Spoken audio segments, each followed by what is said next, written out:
Il y a quelques jours, je dirais d'ailleurs 2 jours, je faisais cette émission où je disais clairement que les troupes de M. Vladimir Poutine avaient reçu l'ordre du Kremlin de continuer les opérations jusqu'à ce qu'ils reçoivent un contre-ordre de la part du même Kremlin, soit d'arrêter ou de continuer les opérations.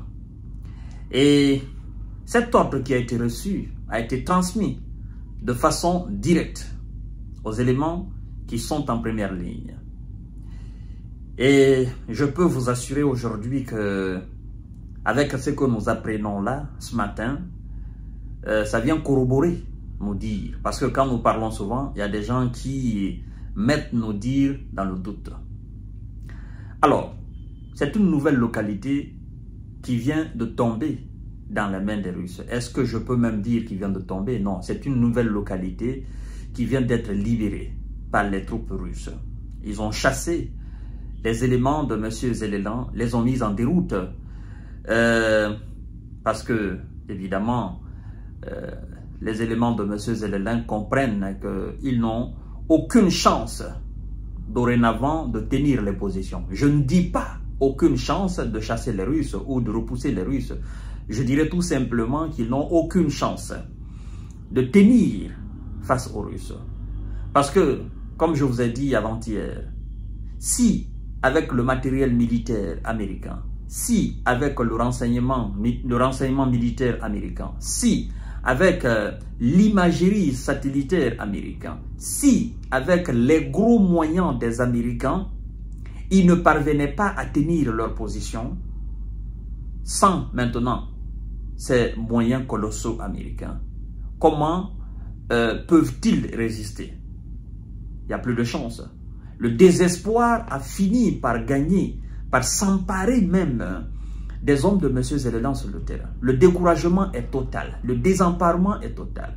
Vous avez d'ailleurs écouté la fois dernière le commandant des unités, je crois bien, d'aérospatial ukrainien, bon, celui qui est chargé de la manipulation des drones, voilà. Ce commandant d'Odessa, il a dit que si les Américains venaient à mettre en exécution tout ce qu'ils ont dit par rapport aux suspensions des aides militaires et du renseignement, que ce serait pire que le début des opérations en 2022. Et certainement, c'est ce que nous sommes en train de constater, parce que les lignes ne font que s'écrouler et les troupes de M. Zelelan, de M. Vlado avancent même, n'est-ce pas, sans grande bataille. Parce qu'en face d'eux, c'est des gens qui sont démoralisés, c'est des gens qui n'ont plus rien à gagner, c'est des gens qui se disent, mais pourquoi nous sommes là même maintenant? Si ceux qui voulaient qu'on tienne tête à la Russie, ils ne sont plus derrière nous, bon, nous sommes qui? Nous n'avons rien, nous ne produisons ni rien, nous n'avons pas les moyens, nous n'avons pas de satellites dans le ciel, nous ne contrôlons plus rien. Pourquoi nous sommes là? Rester là, c'est une opération suicidaire. Donc, mieux vaut laisser le peu d'armes que nous avons et reculer, battre en retraite. Donc, actuellement, les troupes de M. Zelelan, individuellement, les gars sont en train de se chercher. Chacun se sauve. Parce que on ne peut pas faire la guerre avec de la salive. Alors, Moscou annonce la prise d'une nouvelle localité de l'oblast de Donetsk. Ça s'est passé ce dimanche 9 mars 2025. Le ministère de la Défense russe a annoncé dimanche, aujourd'hui donc, la prise de Kostiantynopil, localité de l'oblast de Donetsk, située à une vingtaine de kilomètres à l'ouest de Kourakov. Donc, regardez, située à une vingtaine de kilomètres à l'ouest de Kourakov. Ça veut dire quoi? La Kourakov étant déjà prise, la ville de Kourakov déjà étant prise le mois de décembre, les hommes de M.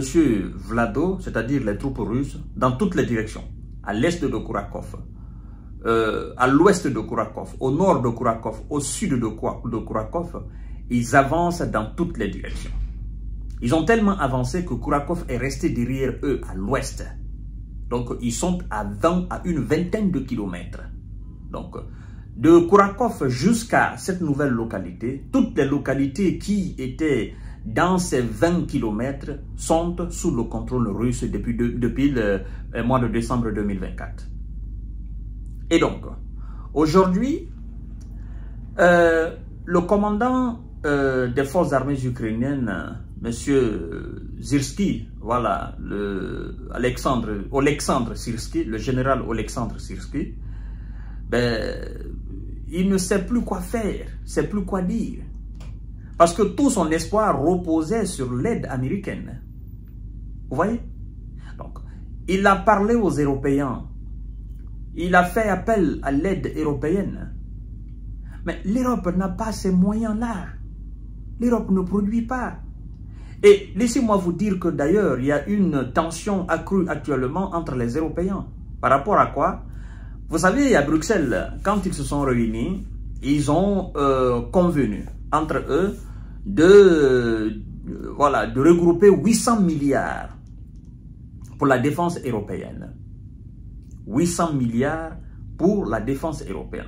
Donc, ces 800 milliards, la plupart des États européens, y compris la France, veulent que ces 800 milliards non seulement servent de reconstruire les industries européennes, les industries d'armement européennes, et que ces 800 milliards soient mis à la disposition de ces entreprises militaires, c'est-à-dire de ces complexes militaro-industriels dans les différents pays d'Europe, afin de produire ce que eux ils ont besoin sur le continent européen.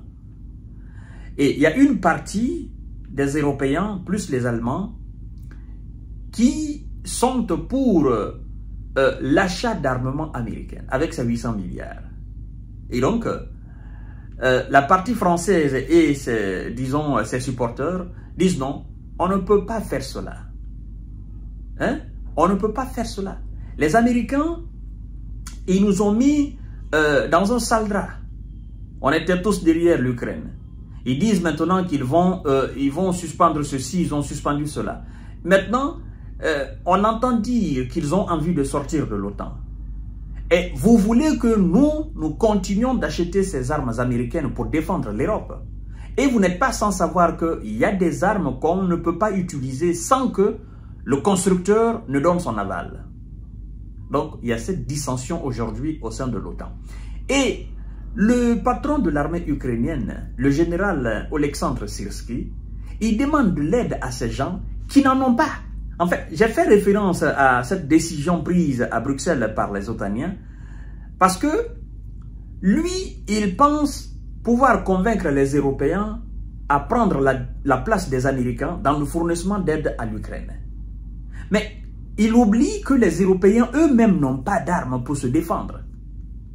Donc, ils sont obligés aujourd'hui, s'ils veulent défendre l'Europe et continuer à aider l'Ukraine, ils sont obligés d'acheter chez les Américains. Vous voyez? Et donc, moi je dis tout simplement au patron de l'armée ukrainienne que la seule chance que vous avez aujourd'hui, c'est de suivre l'option Trump. L'option Trump qui veut la paix.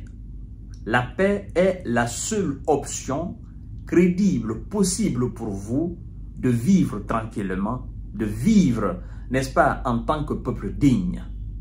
Sans quoi, si vous voulez de façon catégorique continuer les hostilités sur le terrain, ben, la Russie finira par prendre l'entièreté de l'Ukraine. Elle ne va même pas s'arrêter au niveau de ces 4 régions hein, à l'est du pays. Elle va s'emparer de tout ce qui est Ukraine jusqu'à la frontière polonaise. Ça, gardez ça en tête. C'est une nouvelle localité qui vient de tomber. Et la Russie est à l'offensive au nord de l'Ukraine, dans la région de Soumy.